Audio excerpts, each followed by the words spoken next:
মালদা গাজল থানা টপকাবের আগে দেখবেন একটা মসজিদ পড়ে, মসজিদের নাম হলো আদিনা। কি নাম? 34 নম্বর জাতীয় সড়কের ধারে 12 ফুট উঁচু জায়গা, 9 বিঘে জমির ওপরে একটা মসজিদ। মসজিদের নাম হলো আদিনা। মসজিদের পথেতে দেখবেন দুটো কবর, একটা কবরের নাম হলো সেকেন্দার শাহ, একটা কবরের নাম হলো হোসেন শাহ। এই বাংলার নবাব যিনি ছিলেন বাদশাহ হোসেন শাহ, তার আগে ছিলেন বাদশাহ সেকেন্দার শাহ। ইতিহাস বলে রে বন্ধু, বাদশাহ সেকেন্দার শাহ বিরাট একটা রোগে আক্রান্ত হলো। ডাক্তার কবিরাজ সব হেরে গেল, পারে না পারে না পারে না পারে না। ডাক্তার বলে আমার এলাজ কি হবে না। এক রাজ কবিরাজ এসে বললেন, জাহাপনা উপায় নেই তা নয়, কিন্তু কঠিন উপায় আছেন জাহাপনা, কিন্তু পালন করতে কি পারবে? বলে কি করলে হবে? বলে একটা ছেলে কিনে আনতে হবে, ছেলেটার দেহ যেন ভালো হয়, ছেলেটার দেহে কেন রোগ না থাকে, ছেলেটা যেন দেখতে সুন্দর হয়, ছেলেটা যেন বেটা ছেলে হয়। তার টাটকা কলেজা কেটে যদি ওষুধ সিদ্ধ করেন, আর সেই ওষুধ যদি আপনি খান, তাহলে আপনি প্রাণে বেঁচে যাবেন, ব্যারাম ভালো হয়ে যাবে। যেমনি এ কথা বলা, সেই দেশের মূর্খ একজন মুফতি ছিল। কি মুফতি? মূর্খ মুফতি, মানে পাকামো মুফতি। তিনি বললেন, জাহাপনা বাদশার প্রাণ বাঁচাতে কত প্রজা জীবন দেয়, তা আপনার জীবন বাঁচাতে একটা প্রজা যায় মারা যায় আছে, নাউজুবিল্লাহ। ছেলে কোথায় পাবে?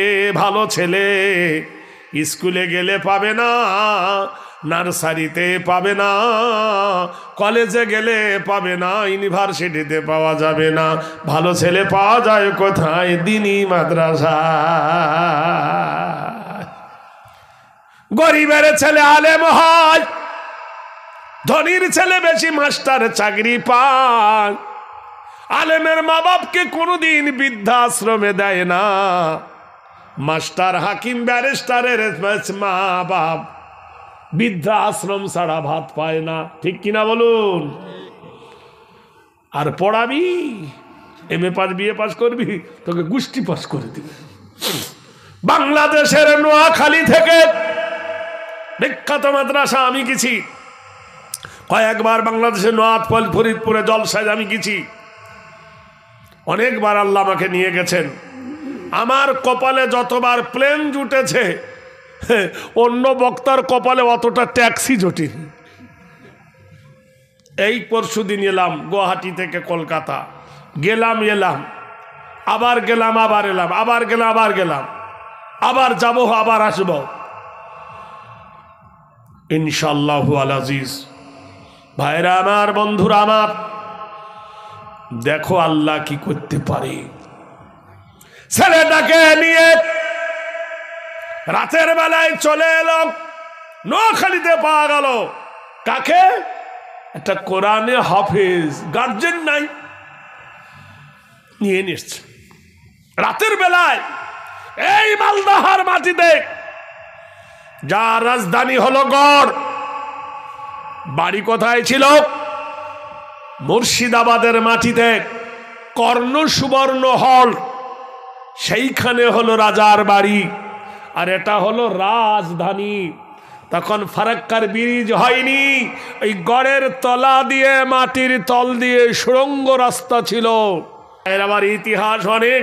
মসজিদের ভিতরে যে ছেলেটাকে সকালে জবাই করা হবে, এই মালদাহার মাটিতে রাতের বেলায় ছেলেটাকে একজন মহিলা ডেকে বলছে, ও মা, ও বাবা, জন্মের মতো খেয়ে নে।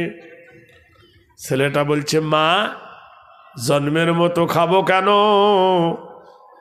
আমি তো এখন বেশি বেশি করে খাবো। বললে কেন? যে বাদশার লোক আমাকে কিনে এনেছে, আমাকে নাকি বাদশাহ পুষবে।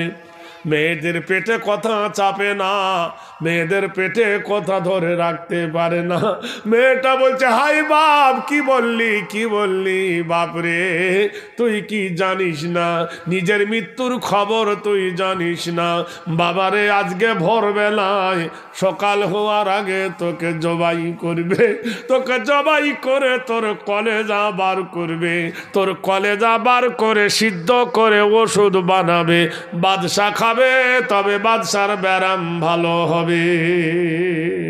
আপনারা সত্যি করে বলুন, খাবার কি ঢুকবে? খাবার ঢুকবে? ছেলেটা খাবার ঠেলে দিল। 30 পারা কোরআনে হাফেজ। অমনি সঙ্গে সঙ্গে 2 হাত তুলেছেন মাবুদের দরবারে, আল্লাহ,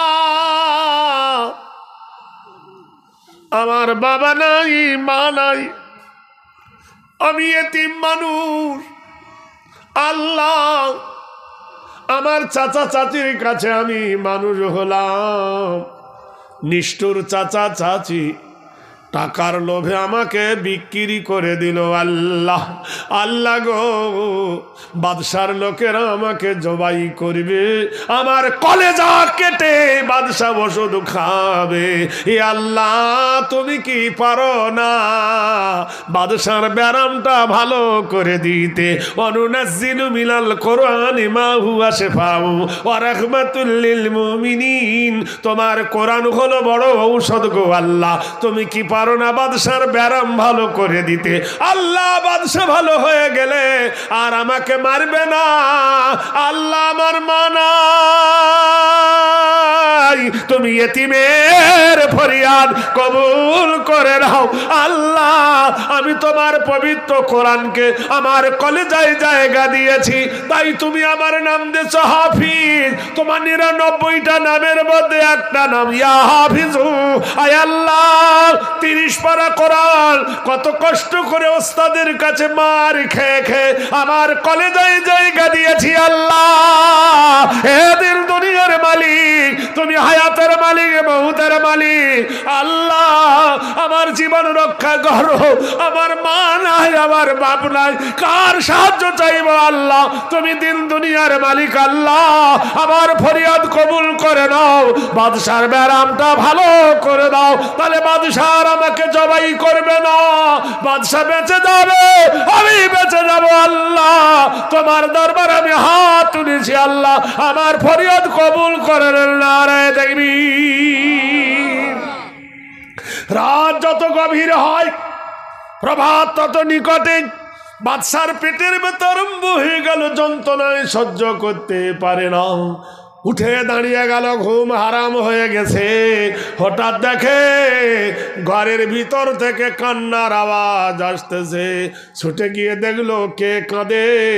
ছেলেটা 2 হাত তুলে বলছে, আর রহমান আল্লামাল কোরআন খালাকাল ইনসানা আল্লামাহুল বায়ান। নারায়ে তাকবীর। ও মুসলমানেরা, এমন একটা জিনিস আল্লাহর কোরআন সারা পৃথিবীর জন্য মানুষের প্রাণ ঠান্ডা করে দেবে বন্ধু। কোরআন যদি পড়ো আর কোরআন যদি মনের মতো হয়ে যদি শোনো, দুজনার জীবন কামিয়াবি হয়ে যাবে।